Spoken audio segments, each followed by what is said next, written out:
আসসালামু আলাইকুম ওরহমতুল্লাহি অবরাকাতুহ। প্রিয় শিক্ষার্থীরা, আমার প্রিয় ছেলেমেয়েরা, আশা করি তোমরা সবাই ভালো আছো। তোমাদের নতুন কলেজ জীবন সুন্দর যাচ্ছে। তোমাদের জন্য, সবার জন্য শুভকামনা। ছেলেমেয়েরা, আমরা আজকে ফিনান্স ক্লাস করছি। আমরা তোমরা জানো যে আমাদের ফিনান্সের খুবই গুরুত্বপূর্ণ একটা টপিক হচ্ছে, অধ্যায় হচ্ছে অর্থের সময়মূল্য। আমরা তোমাদেরকে এক্সাম্পল দিয়েছিলাম যশোর 2017 সালের একটা প্রশ্ন, যেটা বলা ছিল যে জনাব সালাম জনতা ব্যাংক থেকে বার্ষিক 12% সুদে 5 লক্ষ টাকা ঋণ গ্রহণ করেন। আগামী 5 বছর প্রত্যেক বছর শেষে ঋণের কিস্তি পরিশোধ করেন।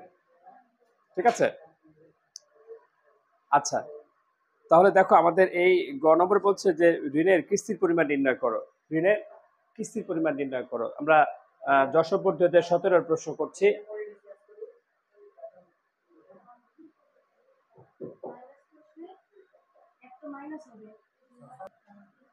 ছেলেমেয়েরা, আমাদের গ নম্বরে চেয়েছে ঋণের কিস্তির পরিমাণ।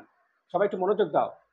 না অনেক শোনো ছেলেমেয়েরা, লক্ষ্য করো, এখানে খুব গুরুত্বপূর্ণ বিষয়। তোমরা যারা পারো সেটা তোমরা করো। অনেক এবং অনন্য একটু মনোযোগ দাও।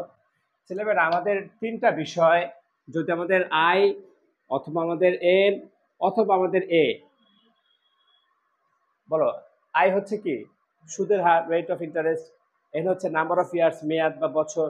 আর এ হচ্ছে অ্যানুইটি। এ হচ্ছে কি? অ্যানুইটি মানে কিস্তি। অ্যানুইটি মানে কি? কিস্তি বা বৃত্তি বোঝাচ্ছে। ছেলেমেয়েরা, এই তিনটা যখন, এই তিনটার যে কোনো একটা যখন আমাদেরকে বের করতে বলবে, এই তিনটার যে কোনো একটা যখন আমাদেরকে বের করতে বলবে, তখন আমরা কি করব? খুব ভালো করে শুনতে হবে। এই তিনটার আই, এন অথবা এ, এই তিনটার যখন যে কোনো একটা বের করতে বলবে, তখন সাধারণত আমরা কি করি? যখন আমাদের প্রশ্নে যদি বর্তমান মূল্য থাকে, তখন আমরা ভবিষ্যৎ মূল্য সূত্র অ্যাপ্লাই করি না? অথবা যদি ভবিষ্যৎ মূল্য থাকে, তাহলে কি করি? বর্তমান মূল্য সূত্র অ্যাপ্লাই করি। কিন্তু ছেলেমেয়েরা, এই তিনটা বের করার ক্ষেত্রে, এই তিনটার যে কোনো একটা বের করার ক্ষেত্রে যদি আমাদের প্রশ্নে বর্তমান মূল্য থাকে, তাহলে বর্তমান মূল্য সূত্র অ্যাপ্লাই করব। যদি ভবিষ্যৎ মূল্য থাকে, তাহলে ভবিষ্যৎ মূল্য সূত্র অ্যাপ্লাই করব। আর যদি বর্তমান মূল্য ভবিষ্যৎ মূল্য দুটোই থাকে, তাহলে ভবিষ্যৎ মূল্য অ্যাপ্লাই করবো। তোমার মনে আছে? বলো তো অনেক বিষয়টা।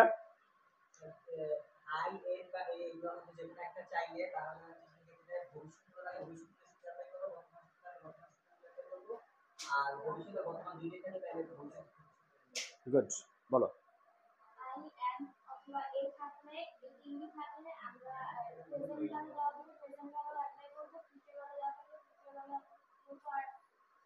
প্রেজেন্ট ভ্যালু এবং ফিউচার ভ্যালু থাকলে ফিউচার ভ্যালু অ্যাপ্লাই করবো। ঠিক আছে? জি, বুঝতে পেরেছো? আচ্ছা, এসো ছেলেমেয়েরা, এবার ভালো করে শোনো। এখানে কিস্তির পরিমাণ, ঋণের কিস্তির পরিমাণ বের করতে বলেছে। অনেক অনন্যা, এটা কি আই, এন নাকি এ? এ, তাই না? আচ্ছা, এখন তোমরা একটু প্রশ্নটা পড়ে দেখো। প্রশ্ন আছে তোমার কাছে? একটু ছবিটা তোলো। অনেক, এই সামি, সরি, অনেক, এই প্রশ্নটা পড়ে আমাকে একটু বলো তো যে জনাব সালাম, এই প্রশ্নটি পড়ো তো এখান থেকে শুরু করে। হুম, আচ্ছা, এই প্রশ্নে প্রেজেন্ট ভ্যালু দেয়া আছে, মানে তথ্যটা কি বর্তমানের নাকি ভবিষ্যতের? বর্তমানের। অনন্যা, ও বলছে এটা তথ্যগুলো বর্তমানের। তুমি ওর সাথে একমত? কেন বলো তো? করেন মানে তিনি এখনই করেছেন, তাই না? এটা প্রেজেন্ট ভ্যালু। এটা কি প্রেজেন্ট ভ্যালু? এখন বলো তো অনেক, তাহলে এখানে ও কিস্তির পরিমাণ বলেছে, এটা কি আই, এন নাকি এ? এর পরিমাণ বের করতে বলছে, অ্যানুইটির পরিমাণ বের করতে বলছে, তাই না? এখন বর্তমান মূল্য অ্যাপ্লাই করবো নাকি ভবিষ্যৎ মূল্য? তাহলে প্রশ্ন যেহেতু বর্তমান মূল্য আছে, আমরা বর্তমান মূল্য সূত্রে অ্যাপ্লাই করবো। তোমরা কি কিস্তি, বৃত্তি, এই মনে আছে তোমরা? কিস্তি, বৃত্তি, ডিপিএস, অ্যানুইটি, প্রিমিয়াম, এসব ক্ষেত্রে কি থাকবে? যদি এইসব কথা বলা থাকে, তাহলে অ্যানুইটি সূত্র ব্যবহার করতে হবে, না? তাহলে এখানে বর্তমান মূল্য ব্যবহার করবো নাকি ভবিষ্যৎ মূল্য? বর্তমান মূল্য, তাই না? কোন মূল্য? বর্তমান মূল্য। তোমাদের কি সূত্র লিখে দিয়েছি? অনেক সূত্র লিখে দিয়েছি।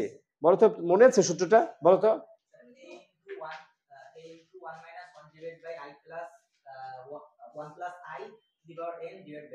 হয়েছে?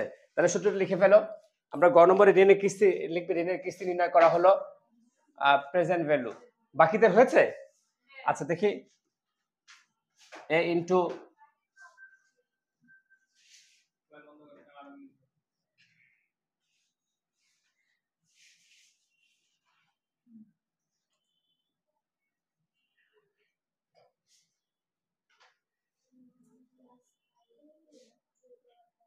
হয়েছে? সূত্রটা কি হয়েছে? সূত্র কি হয়েছে? হয়েছে সূত্রটা?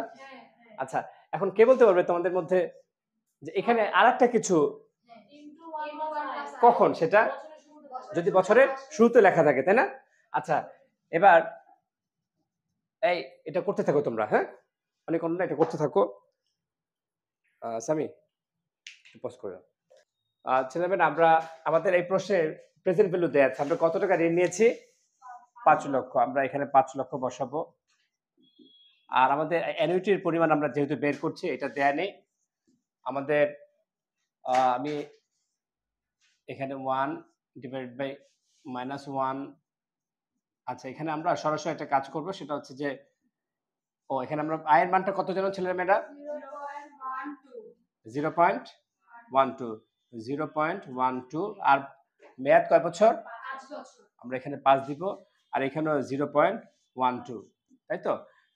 ছেলেমেয়েরা আমাকে এটা সরাসরি মান বলো। আমি একটু সরাসরি করে ফেলছি যেহেতু আমরা এই অঙ্কটা অনেকদিন ধরে করছি।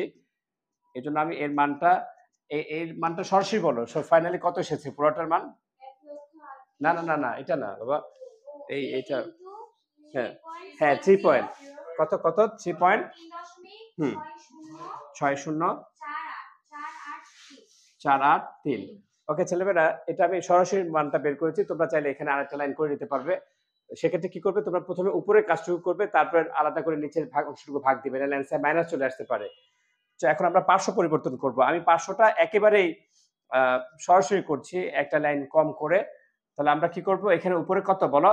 ৫ লক্ষ আর নিচে কত? ৩.৬০৪৮৩। অতএব আমাদের এর মানটা কত এসেছে? হ্যাঁ, ১,৩৮,৭০২ সামথিং এসেছে। এই হচ্ছে আমাদের গ এর পরিমাণ। ছেলেমেয়েরা, আমরা প্রশ্নটা আমাদের কমেন্টে দিয়ে দিব। আমাদের প্রশ্নের গতে চেয়েছিল ঋণের কিস্তির পরিমাণ নির্ণয় করো। তোমাদের সবার হয়েছে না? এবার আমরা ঘ নম্বরে চলে আসি। বলছে প্রত্যেক বছরের শুরুতে কিস্তি প্রদান করলে কি পরিবর্তন হবে? ছেলেমেয়েরা দেখো, এই গ নম্বর বলছে ঋণের কিস্তি পরিমাণ নির্ণয় করো, আর ঘ নম্বর বলছে প্রতি বছরের শুরুতে। ছেলেমেয়েরা, এই একই সূত্র আমরা আবার করব। শুধুমাত্র শুরুতে বলেছে এজন্য এখানে ইনটু দিয়ে কি দিব বলো? 1 plus i whole power n হবে? n হবে না। এখানে আমরা কি দিব বলো? এখানে দিব আমরা ইনটু 1 প্লাস আই এর মানটা কত? 0.12, তাই তো? আচ্ছা, তাহলে আমাদের এইখানে দেখো ঘ নম্বরটা আমি এই অঙ্কের মাধ্যমে দেখাচ্ছি। তাহলে এখানে এই পুরাটুকুর মানটা একটু বলে দাও তো, কত এসেছে? 3 দশমিক না কত এসেছে? 4 দশমিক 4 দশমিক হ্যাঁ 0.3741 হয়েছে? অনেক না, এটা ঘ নম্বরটা করো দ্রুত। আচ্ছা, এরপর আমরা কি করব? আমরা ওই আগের মতোই করব।